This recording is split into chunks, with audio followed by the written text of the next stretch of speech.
So we've covered pretty much from two different angles on how to ask for a pay raise or a promotion, right? What to do, number one, and what not to do. And in terms of what to do, we've had a look at timing, understanding what is the right timing for you to go and ask for this, right? Is there a right timing? Isn't there? We've also touched a little bit on how to prepare yourself, how to set yourself up for success, going the extra mile, or what sort of values or habits you need to employ or adopt in order to be successful in moving into the third step of what to do. Is what should you say in these conversations when you've actually set up a meeting or when you're going through your performance reviews. And we've also touched on a couple of what not to do, so don't expect that Hey everyone, welcome to the RLT podcast, where we share some real life tools, tips and tricks to help you not only discover but also reach your ultimate goals. What's up, everyone? Welcome back to the Real Life Tips Podcast, episode number 33. And I'm your host, Mono. You're joined by Leon as usual. I like the rap gangster style that you threw in there, man. We probably spent like 10 minutes talking about should we mix up the intro or not. And I kind of think we should keep it the same, but just make it slightly different. So nice there. I think Busta Rhymes and Eminem will be proud. Next time I'll put a beat to it, man. Yeah, you really laid it down. I think that's good enough. So welcome everyone. Welcome back. Get a coffee, get a beer, whatever is your flavor. Get that. Get comfortable listening. This is going to be another good one. As usual, we try and really bring some interesting topics, things that's going to be applicable, things that's not going to be discussed in a difficult way, and really just break it down so that we can make sense of it as well, because a lot of these shows are for us, as we've mentioned before. We do this for ourselves as well. So Manu, without further ado, what are we going to discuss tonight? Yeah, another brand new week, another brand new episode launching on another brand new Monday. So hopefully this will entertain you guys and also feed your brain with some really great content and things to think of and things to really be able to not only learn from, but also things to apply to your own life. So tonight is all about how to ask for a pay raise. Is there a right way? Is there a wrong way? Can you ask for one? Are there certain things that you need to do? I think this is one of those ones that I've been waiting to do for a very, very, very long time, because again, I'm here to learn as well. I want to go ask for a raise. No, but I really want to understand it, right? Because why is it that some people just get bumped up and get promoted and it feels like it happens effortlessly, and for the rest of us it feels like you're always grinding it out and you're never really getting to a point where people recognize you?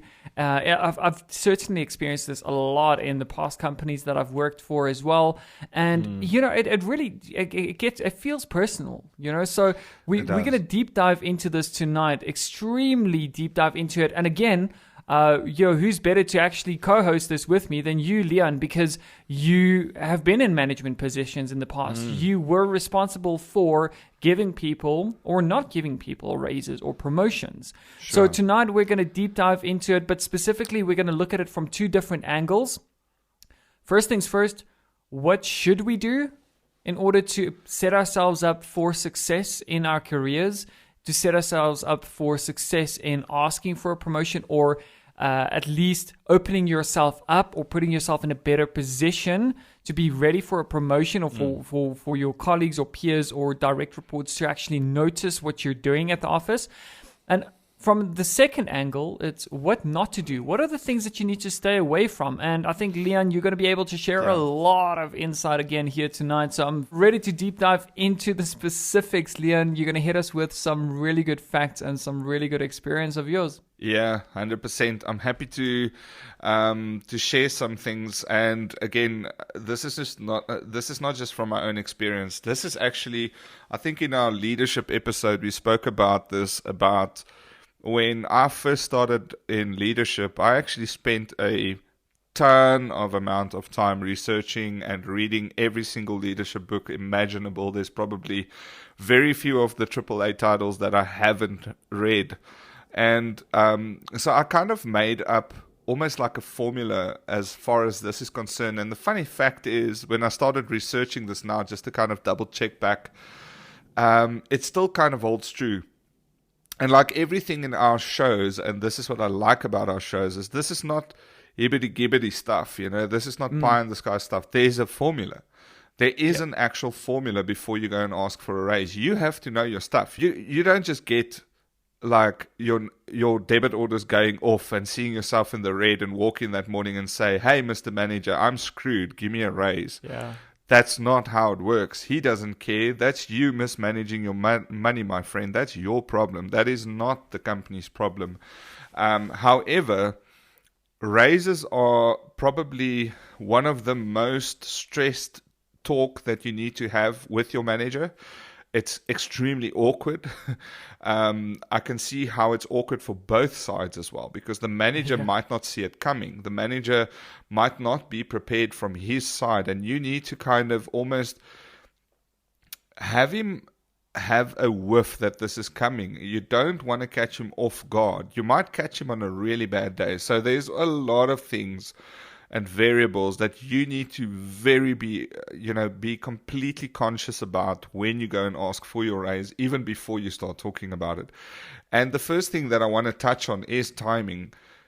If you are stuck, and let's say, for example, it's middle of the year. Let's say, for example, firstly, that salary raise time is in April, okay? Yeah. And it's middle of the year, so it's like August, July, somewhere around there, and you realize, I think it's time for a raise. Just think about the timing. You know when your budget cycles are, all those kind of things. Is your manager going to expect you to now come and talk about money and talk about raises and things like that? Maybe you just got a raise. Maybe it was bad. Then you should have said it then. While they're busy, especially in big companies.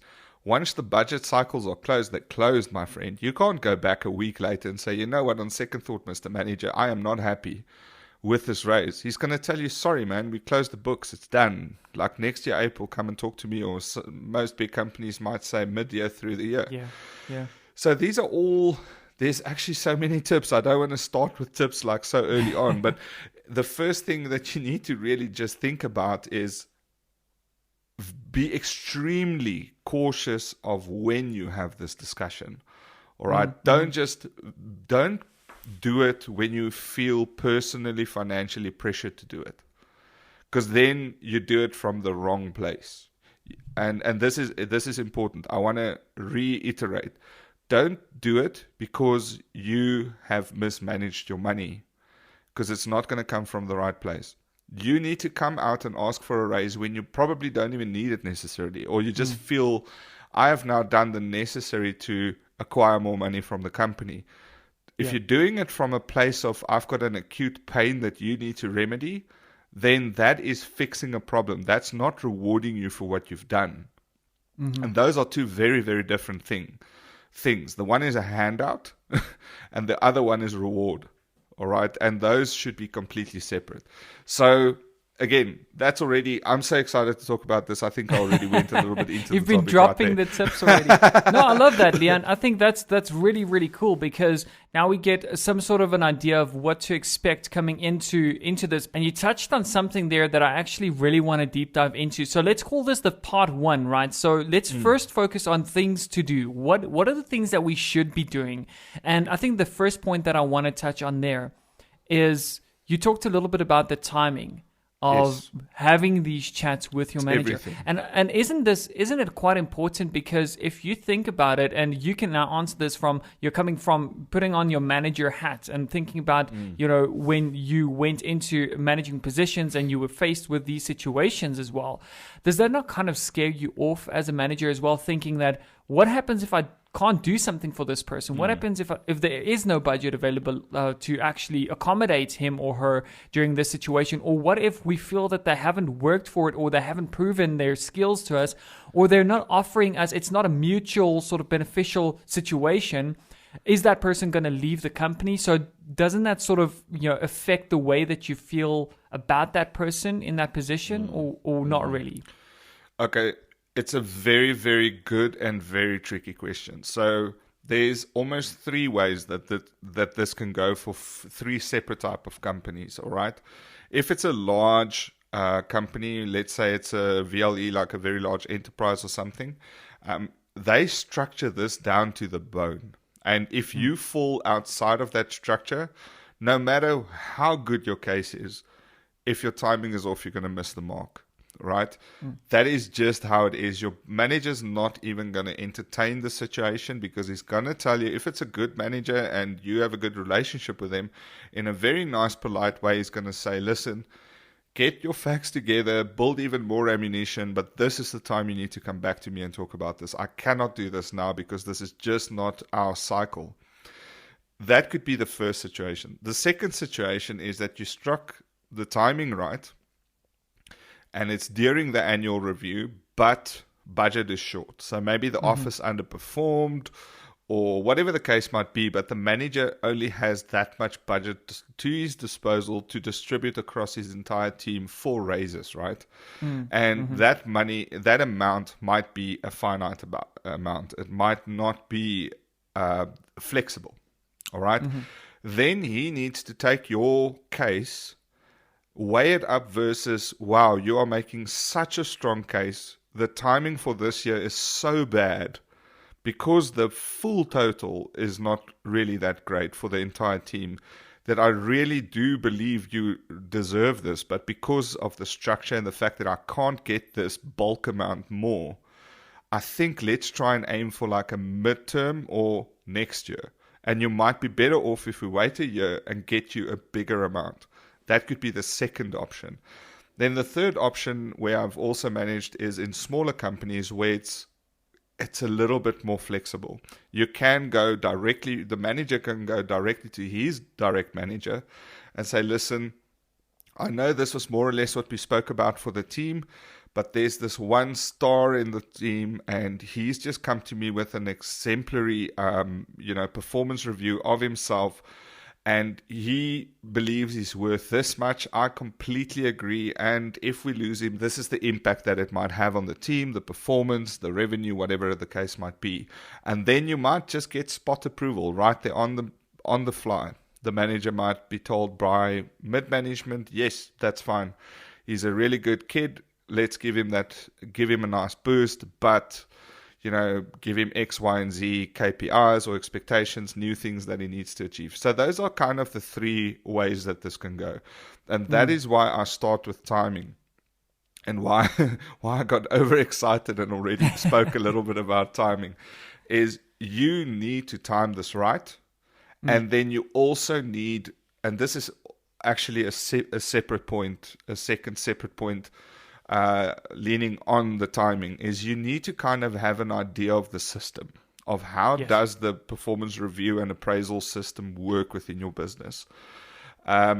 As soon as you know that, you already know what are the bounds within which you need to kind of stay. Yeah, and if you don't know that, I presume that you can obviously just go and ask about that. There's nothing wrong with that. If someone comes to you as a manager and they ask you, hey, please tell me more about this, or let's set up a meeting and find 100%. Out more about how the promotion or pay raise situation 100%. works. And again, that's going to be company size dependent. VLEs and very large enterprises will say, all right, cool, let's draw up a meeting with HR and everyone. Yes. They'll explain the procedure to you.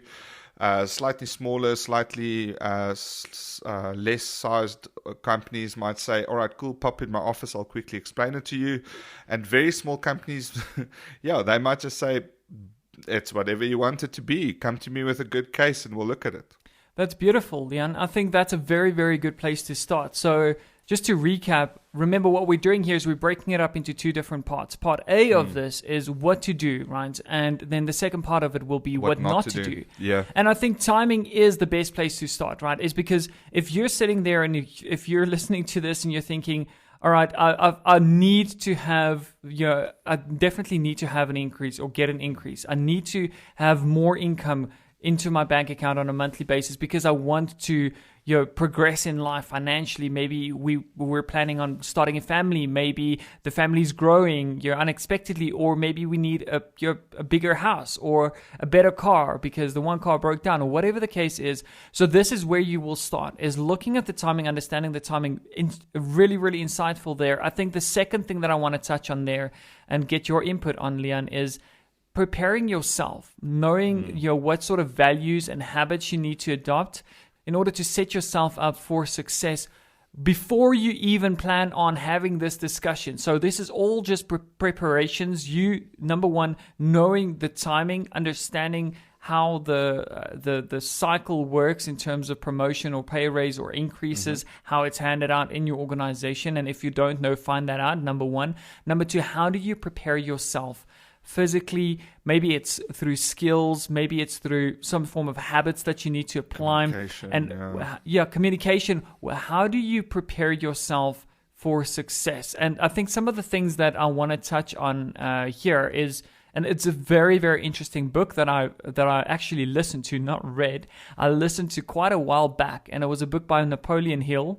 Again, if you were to read it, or if I were to read it, it would have been extremely difficult to get through, but listening to it was extremely good. And it's called How to Raise Your Own Salary. Some really, really good points came out of that book for me a couple of years ago when I picked it up. So this is actually where Napoleon Hill interviewed Mr. Carnegie himself and found better ways as to how one can be successful in your career, how to set yourself up. So it's an entire book dedicated to it. And one of the things that they highlighted in there was going the extra mile. And they told the story of how one person came in to the office, they were paid to do a specific job. Not only did they just do their job, but they went above and beyond. They were available and they actually put themselves out there. They actually went and asked the manager or the direct report or the owner of the business to say, hey, look, I'm here. I'm going to be here every morning. First thing, I'm going to leave last in the office. And what else can I do to assist you to make this company grow faster or to make the business grow to your standard as well? How can I assist you in that regard? Is that something that we need to be taking into consideration? Of course, I would assume so. And how do we draw the line between saying that we need work-life balance, right? We can't spend 12 hours at the office every single day just on work. How do we strike the balance there, and how do we set ourselves up for success in terms of our values and our habits? Yeah, you strike on a very, very interesting point there. How you strike that balance is very much something you need to decide. So you need to decide what is the right amount of work for me that I can cope with while still doing exemplary quality of work. You know what really frustrated me during my times in management with certain people is that they will constantly be telling you how busy they are. They're just so busy. Life is so busy. Everything's so busy. And I think to myself, I actually know what you do because I probably came from there. I know what that job entails. And I was actually looking at you coming to me and saying, you know what, I'm quite busy, but I've got it under control. I've automated a few things. I applied a little bit of my own initiative, and I can take on a little bit more now. Like, give me more to do.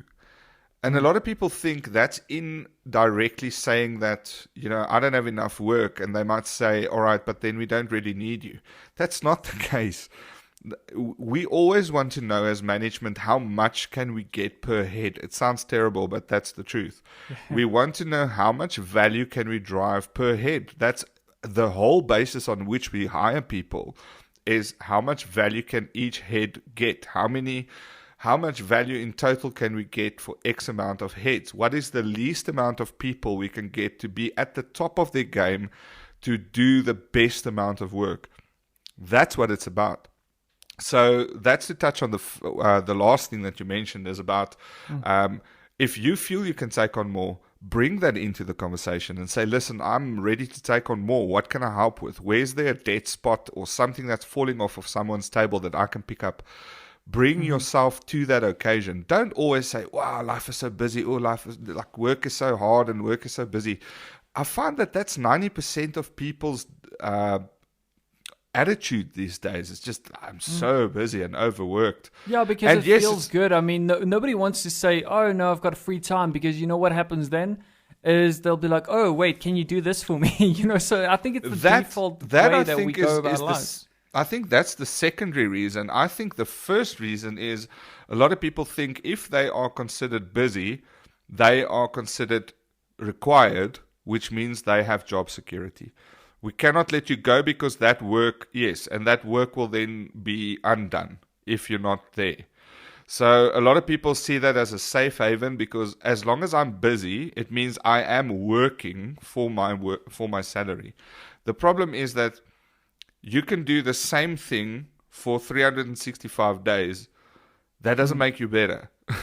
That doesn't mean I need to pay you more because you've just done the same thing for 365 days. You're probably going to get like the least amount of increase that I have to give you. That might be, I don't know, depending on the company again. But that doesn't mean that you did anything that proves to me that you deserve a raise, a huge raise, like something that, or a promotion, or a promotion, even exactly that you deserve because you have proven yourself from that level of work into this next line of work. And it could be a next line of skill, or it could be a next amount of workload. It could be both of those. It doesn't matter. The point is, just to get back a little bit, just to go back to the first thing that you asked, which is why, you need to explain to the management why you think you, again, and this is going to be important. I'm not going to just play with words here. Listen to what I'm saying. You have to explain to them why you deserve the appraisal, not why you need it. Why you deserve it. And that's going to be the third point that I want to touch on as well. So I don't want to interrupt you there, but I do want to save that for the next point. I think whilst we're on this point, just before we move into that, one of the things that you mentioned there that is also quite important, I think, to point out is just because you're busy, you tend to perceive yourself as productive as well. And that's how you sort of connect the dots to say that I am so busy and I am so productive, hence I do deserve a pay raise, or hence I do deserve a promotion as well. Yeah. So don't perceive productivity or busyness as productivity in that regard.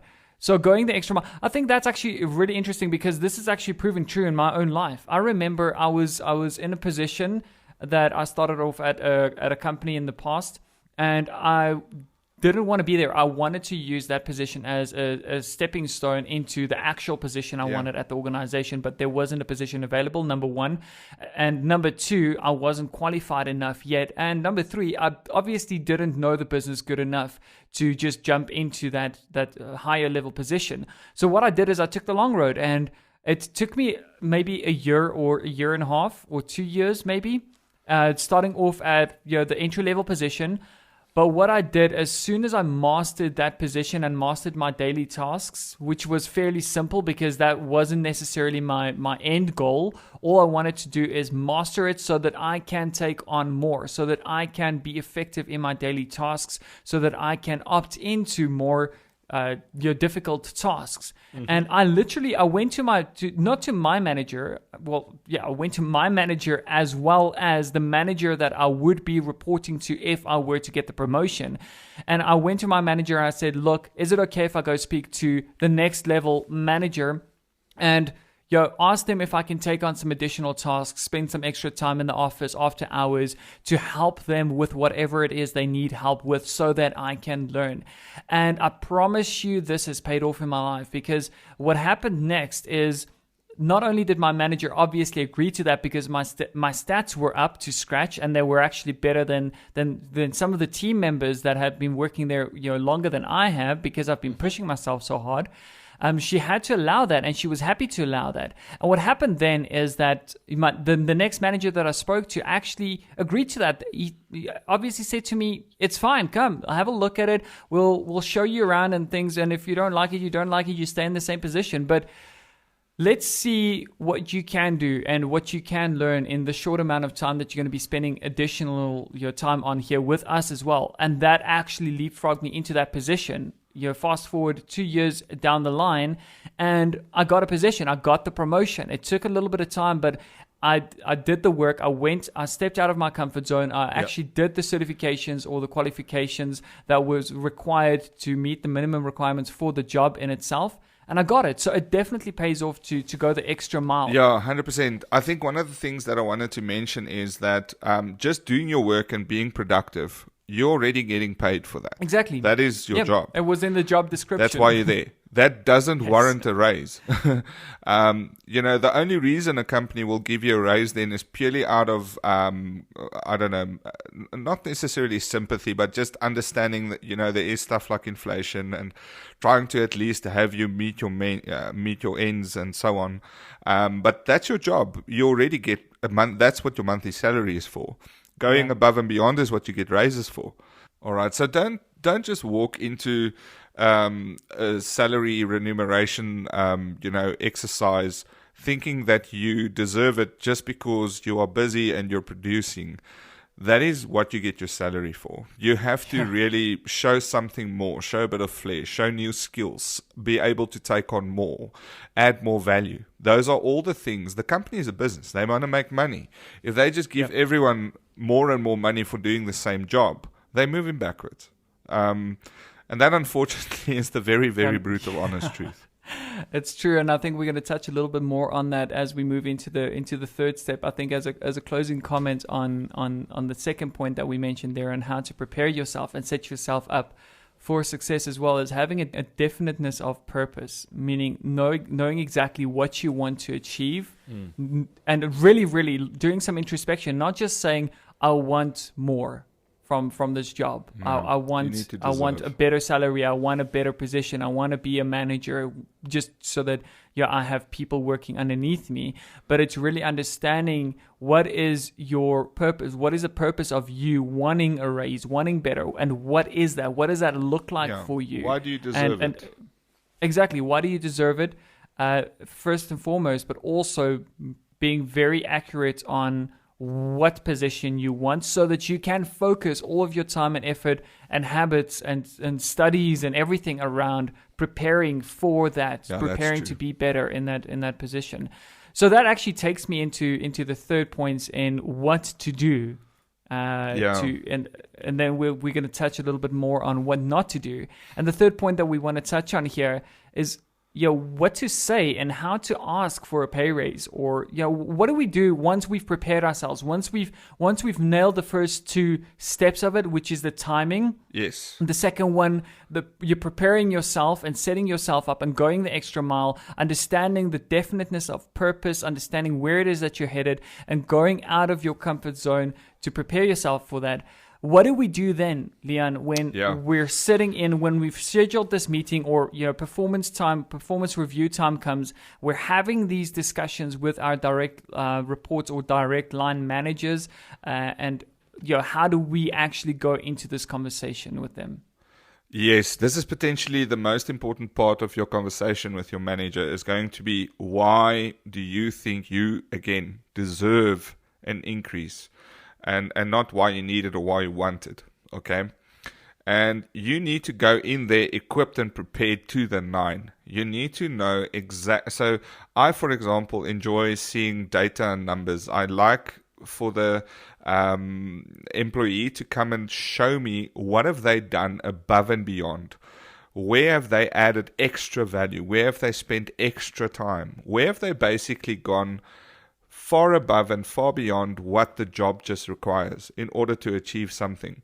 The other thing, and this is a very simple tip, you are going to build strong relationships in your organization. That's just a matter of fact. You're going to spend probably more time with these people than you will with your own family. So you're going to get people on your side. You're going to get people that root for you. When you do good work with them or for them, get them to, praise you a little bit. Write up an appraisal or send a little email and print that out. Take that stuff with you. Unfortunately, this is going to be a situation where you need to kind of prove why you think you deserve this, and get all of that information with you. Think about the areas where you added extreme value in very dire circumstance, where maybe no one could see an outcome and you were able to resolve a very difficult situation, or you rose to a very tiring, very difficult occasion that no one felt they could dealt with. write those things down, keep track of them, remember them, and you will probably, because they're going to stick out to you. You're going to be proud of them yourselves. You will easily talk about the emotion that you felt knowing that, wow, I'm putting my head on the block here to try and salvage this situation. No one wanted to rise to the occasion, but I did. Mention those things and talk about them passionately, as if you are super involved and loving what you are doing, and the reason that you are doing it is for the company. You're doing it to get the company to move forward. When you start showing that, and you can again prove it with data, numbers, emails, references, whatever the case might be, you are starting to build an extremely strong case. You are basically then forcing the hand of the manager to at least agree that you deserve an increase. He might not be able to give it to you, but at least he's going to walk away saying, I agree. What you just mentioned warrants an increase. I don't know the number. You can maybe come up with a number, and that comes to, again, one of the things that you need to talk about. We'll get to that in a second. But he's going to start agreeing with you. You want to walk out of that meeting knowing that he agreed with the fact that you are worth more. Yes. At least you shouldn't walk away with the manager said that I don't believe that warrants anything more, like that's what everyone else is doing. You have to at least get him to agree to the fact that, yes, I agree that everything you just mentioned falls outside the scope and line of your work, and really demonstrated you coming to the party, you've added extra value, you've increased your skills, you've got very good reputation with the team, you are an extreme team player, people are talking positively about you, our customers are happy with you, whatever those things are, list them out, keep him busy, get him to understand that and talk passionately about what you did. Like, add the detail of how you felt about it. I like it when people bring that very, very passionate talk to me about how they felt in those moments of achievement and wins. It's extremely, like, that gets the manager excited. Like, this guy's got shiny eyes, you know? Yeah, because you don't necessarily have the boots on the ground, and you don't necessarily always have insight into what's happening with the customers. Maybe you missed the occasion even. You didn't even know about it. You didn't even know about it. So it's very, very interesting, Leon. Absolutely love that you mentioned that. And one of the other things that actually reminds me of as well is, you know, what happens if you have this discussion with your manager and it might not be the right time, or maybe you just don't have all of the evidence, because we're all still, you're talking about preparation, right? So even though you're having this discussion, for some of you, you might already have all of this preparation done, right? Maybe you've already put in the hard work. Maybe you can already use these things to list it out and go and prepare these things, and you'll have all of the evidence ready, all of the numbers ready to state your case, to state that you are worth more and that you deserve more, and they can't even argue with that. But what happens to the other part of the listeners, and I mean a few people that I can even think of in my own personal life as well, where you might have not known about this before, and maybe now you do because you've obviously now listened to this. How can you actually go and prepare for that? And I think something that came to mind is also, I read it somewhere in a book, which is quite interesting, and I think it makes a lot of sense, is actually asking the line manager or asking your manager that you're having this discussion with, and saying, look, Mr. Manager or Mrs. Manager, what are the top 3 things that you want to achieve in this quarter or in this year or in this month? What are the top 3 things that are your priorities?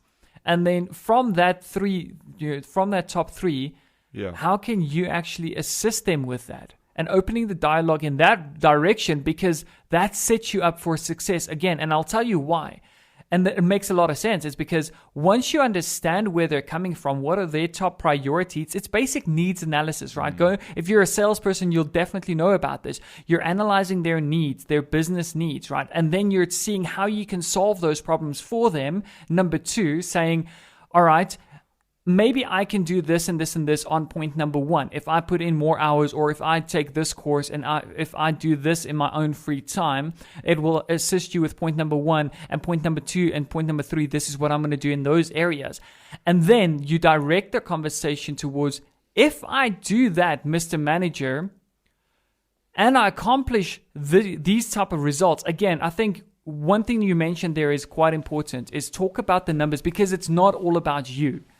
This is what the research says, right? It says it's not all about you. It's all about the business. It's all about the numbers. Speak numbers. Use the numbers, because that will show you that you're not 100%. focused on your own personal needs and saying, I need a new car, or I've mismanaged my money. You're saying, I want to have this business succeed, and I want to be a part of that. But at the same time, I want to succeed in life as well. And anyone that sells you anything in life, right, is not only looking to benefit themselves and benefit their business, but they're looking to help you. They're addressing a need. They're solving a problem.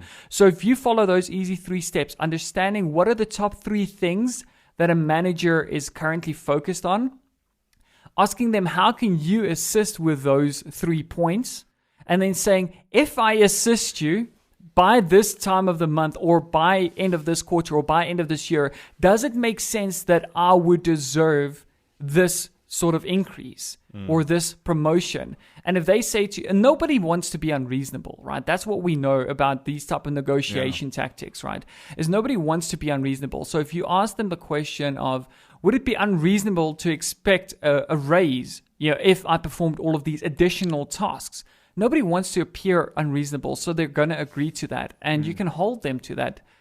Do you agree with that, Leon? I think that makes a lot of sense. I do. Again, and I just want to quickly, I actually want to touch on the topics as you mentioned them, just going back one by one.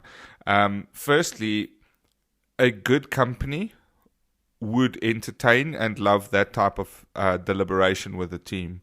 A bad company would brush that off, and then it's probably time to look for a new place to work, because you're not going to get an increase. You're not going to grow in a company that don't look after the people and encourage this type of dialogue and conversation. That's the first thing. Secondly, I love the concept of under-promise and over-deliver. I love the concept of under-promise and over-deliver. So when the manager tells you, listen, with the team of X, Y, and Z, currently this year, these are the things we have to do. These are the things that are nice to do. And these are the things that if we really rock it this year, we can hopefully touch on these things. Go and look at that list and start getting them done. Help that manager to get to those points, and try and under-promise on them. So, tell them, I think I can do this by September, but then if you can deliver it in August, do it in August. And just start building positive feedback that can be undeniable. The managers can't deny, because they were there. They said, these are things that we're probably not going to be able to touch, and go and start helping him with those challenges. You're always going to have stuff that's going to overflow his desk that he wants to do, that are pipe dreams, that are going to be set out to next year, etc., that you can get in on if you can manage your workload and get your hands dirty with some of the tasks on that. Tell him that you're going to get involved, because he's not just going to have you working it in quiet, because that sounds sinister and backwards a little bit. So he's going to know that you're involved, but tell him, I'm going to help you with this in my spare time. I'm going to see if I can deliver it on September. I really want to help the team. I feel like we're doing a good thing here. I want to help you. I want to really help you look good, Mr. Manager, as well. It's all about that to your management. It's all about everyone needs to win, right? But then you bring it to him in August, that guy is not going to say no to a raise. You know what I mean? And exactly. These things are obvious, right? But we have to work for them. Because there's a lot of people, and I think maybe this is a good time to switch the flip and talk about what you should definitely not do when you ask for a raise. There's a lot of people that feel, I've done X amount of time, I deserve X amount of raise. Yeah. All right. So true. I think 90% of people are in this group. And we've been there too. I mean, me too. Admit it to for me, sure. man. I mean, to me as well. I've been there so many times, because you think you spent X amount of time with the company, so by default you deserve. That's the thing. Yeah, actually, and unfortunately, that is really far from the truth. In fact, that is the opposite of the truth. People that are in my business, let's just for a moment say that I'm not just the manager, I own the business, but there's actual people working in my business that are purely there to do their job, and by default of doing their job, they expect even more money just for doing the same stuff. They don't even want to move forward. Those are the people I want to get out of my business.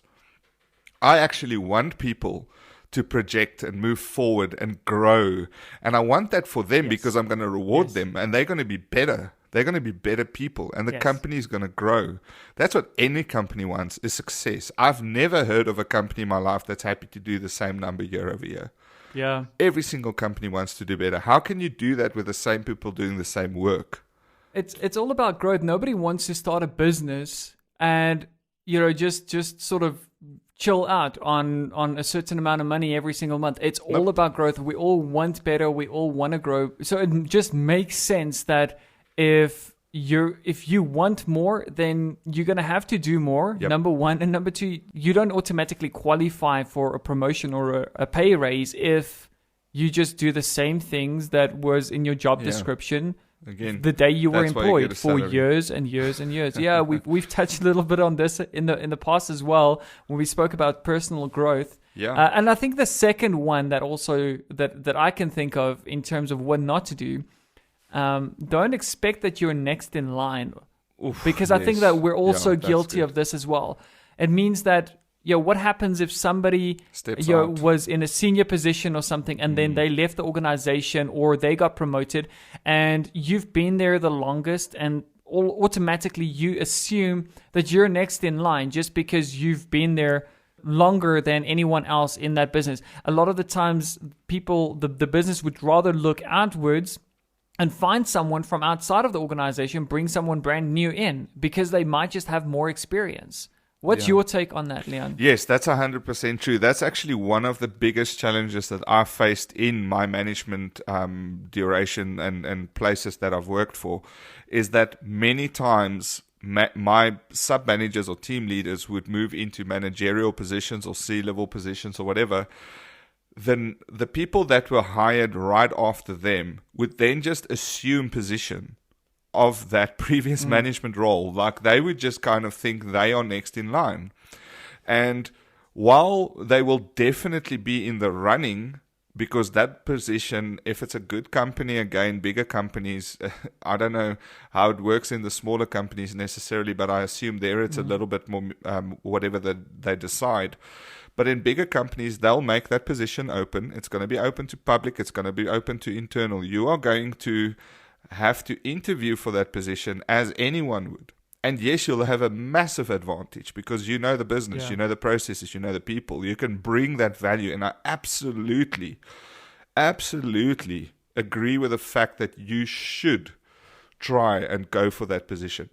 But you should not be the guy that was employed after the manager that just left, that sat in that position doing the same thing and just assumed that the job was going to come to you once he leaves.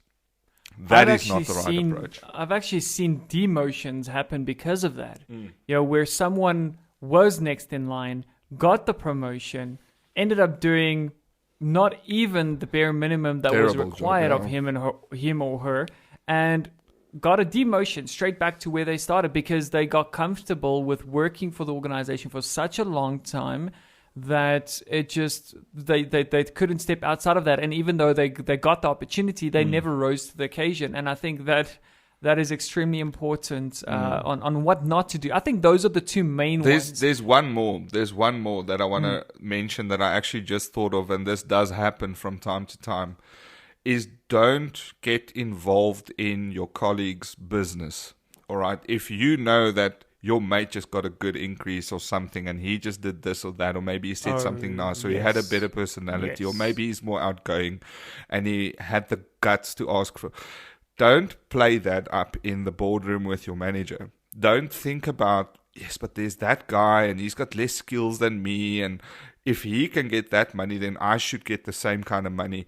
Don't go with that attitude ever in your life. That's a complete no-no. Don't go talk to a manager about, but X, Y, and Z colleague has this and this and that, and they only deliver this and this and that, so I should be this and this and that.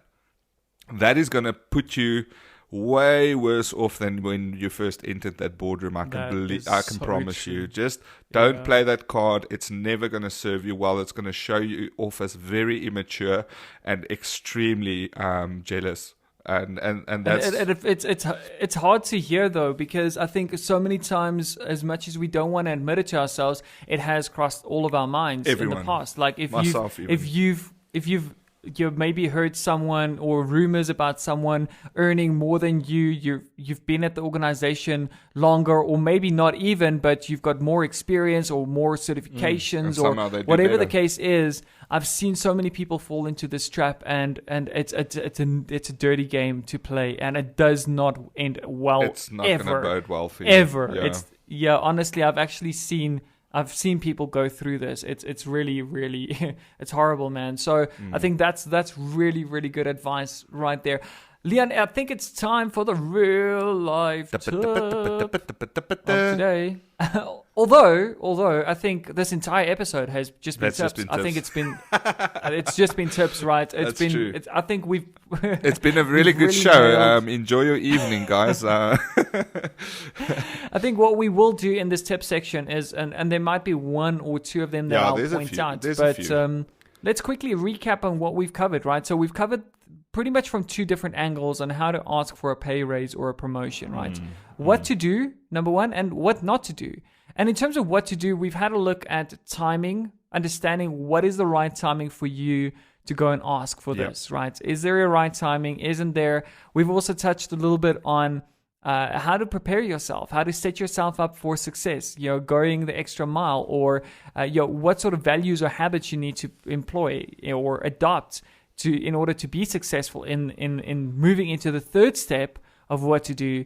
Is what should you say in these conversations when you've actually set up a meeting, or when you're going through your performance reviews. And what not And to we've do, also yeah. touched on a couple of what not to do. So don't expect that you automatically qualify for a raise because of the duration that you've been at the organization, and also don't expect that you're next in line automatically just because you've been there for so long and someone else has stepped out into a new position or maybe has left the company. And I think the last one that you mentioned in there, which is absolutely crucial, is do not get involved in your colleagues' business. Don't go and compare yourself to their salaries or try and play that card. It never really ends well in there. From a tip section, Jan, I think I've got one tip, and then I'll hand it over to you. Sure. I think one thing that I do want to highlight that really stood out to me in this episode is keep track of all of those successes and the achievements. This is something that plays a key role that you've mentioned, that I'll definitely try to do in my own personal life and make that a habit, which is really, really good. And I think it makes a lot of sense because just with needing to update your CV once every 10 years, it makes it extremely difficult. It's a lot better approach to say you maybe once a year or so add the new experience or the new things to it, or update your CV every once a year or whatever the case is, just so that you do have it, in case you ever do get presented with another better opportunity and you want to approach that. I think it goes without saying is to say, make sure that you keep track of those successes. Make sure that you are aware of them, because that's pretty much your ammunition that you're going to be using when you're having these discussions during the performance review meetings and stating your case. That's the one and only tip that I have, Leon. Anything that you want to share? Yeah, absolutely. There's two very important ones that I want to quickly just touch on. The first thing is talking about the number, and I'm not talking about the number of things that you did. I'm talking about the number that you want as a salary increase is extremely important to think about. They are going to ask you, what do you think you're worth, and what do you think is a reasonable amount to increase your salary by? And this is something to go think about. I can't really give too much advice here on what would be a good number. I think that is something that you can research. You'll have a feel for it through the company, depending on how long you've been there, what would be a reasonable amount. If the company is, for example, going through a growth spurt, maybe it's a good time to aim a little bit higher. If the company is going through a tough time, you know that it's not going to be very accurate or in place to say that you want to aim extremely high, unless you can really back it up with fact and so on. There's also websites. I mean, you can go and Google what your average salaries are, etc., like the Salary Project website and so on, that shows average salaries for your types of positions and the industries and so on. Go in there prepared with a number that you've got in mind, and be able to if it's a little bit on the high side, you might have to do that second bit of negotiation of why are you really asking for that high. And it shouldn't be like an auction or something like that where you want to go and aim high and meet in the middle somewhere. Don't see it like that. It doesn't work like that. Start with a realistic number. You can very easily just scare the entire conversation off by going far too high in the beginning.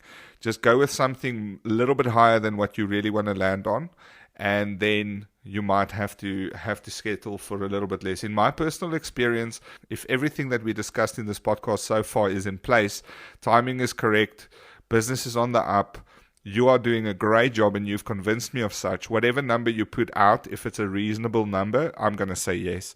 I'm going to get that for you. The second thing, and this we didn't even touch on, is what if they say no? What do you do? Yeah. All right. It's extremely important. So the answer is more than likely going to be no, or maybe. All right. And I'll need to think about it. If it's a maybe, that's good. It's a half open door. What you need to do then is ask next steps. Just ask them, okay, if you say maybe, when can we re-adjourn on this? Do you need to speak to your management? Do you need to see about budget? What is the process? When can I come back, etc.? Again, if it's someone that you're very close to, you can probably talk about this quite then a little bit more socially around, I don't know, the kitchen, making a sandwich and coffee or something. If it's not, then you might have to calendarize that really appropriately and so on. If it's no, you have to ask them why. You can't just walk out. You're always going to wonder, what the heck? Yeah. I'm never, ever going to go back and ask him ever again. If it's a hard no, you have to ask him, I hear you and I value your opinion or something like that. I would really like to know why. And if you've got good reason, that's fine, I'll take it. If not, then I'd like to know what it would take to get to that next spot. Help me understand what I need to do in order to then, suffice to that amount. And then you're good as gold. Then at least you know that you walked out with knowing either you got an increase or you maybe have an increase or you know how to get the increase. And you don't want to go out of that room knowing that you're never getting an increase. That's pretty much, you have to come out with one of those three goals, and they're all three positive goals, even if you didn't get the increase. That is beautiful. Leon, you're on a roll, man. Like the last week, you took the tip crown. Absolutely love this as well. Really, really great advice. I think from a tools perspective, I actually want to drop this one in. I spoke a little bit about How to Raise Your Own Salary by Napoleon Hill, the book, the audio book specifically. I will link that for you guys in the show notes as well. It's Napoleon Hill. So take that into consideration before actually going to Audible and downloading it or buying it with one of your free credits. But it absolutely is worth it. It's one of those books that have just been an eye-opener to me.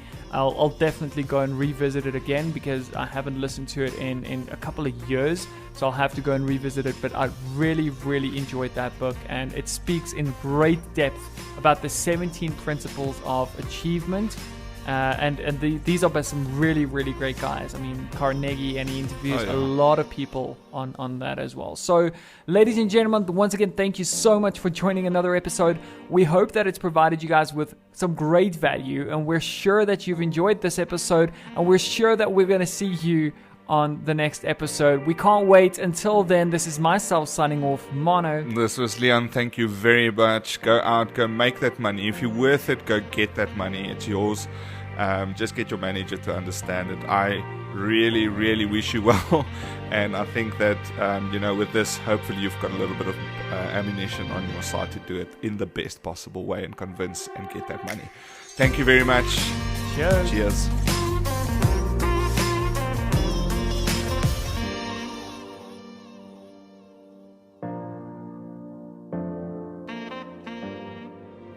Ladies and gentlemen, thank you so much for joining us on this episode. We really hope that you have found inspiration or motivation from our content this far. If you want to get access to sneak previews to our upcoming shows on a weekly basis, go ahead and subscribe to our YouTube channel or join our Facebook page, where we also share our blog posts and other great content from time to time.